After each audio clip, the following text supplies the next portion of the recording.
আমি আজকে থেকে 7 মাস 8 মাস আগে বলেছিলাম আপনাদেরকে, নিশ্চয়ই অনেকেই সেই মিটিং উপস্থিত ছিলেন, যে আমাদেরকে অদৃশ্য শক্তির বিরুদ্ধে যুদ্ধ করতে হবে। বুঝেছেন কেন 8 মাস আগে আমি কথাটাই বলেছিলাম? আজ সেটি প্রমাণিত হচ্ছে সত্য। কাজে সেই অদৃশ্য অনেক শক্তি কিন্তু, অদৃশ্য অনেক শত্রু বা প্রতিপক্ষ কিন্তু আজ আস্তে আস্তে দৃশ্যমান হচ্ছে। আমরা যদি আমাদেরকে ঐক্যবদ্ধ না করি, আমাদের ভিতরে কেউ যদি কিছু কিছু কাজ করে থাকে যেগুলো জনসমর্থনযোগ্য নয়, তাহলে তাদের বিরুদ্ধে ব্যবস্থা নিতে হবে, তাদেরকে সরিয়ে দিতে হবে, তাদের সাথে সম্পর্ক রাখা যাবে না।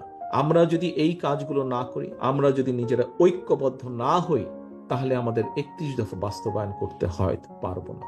যদি 31 দফা বাস্তবায়ন না করি, তাহলে আপনার যে গত 15 বছর ধরেন, 15 বছরকেই যদি আমরা ধরি, 15 বছরের যে আপনার ত্যাগ, 15 বছর যে আপনার উপরে অত্যাচার, নির্যাতন, যে কষ্ট, সকল কিছু বৃথা হয়ে যাবে।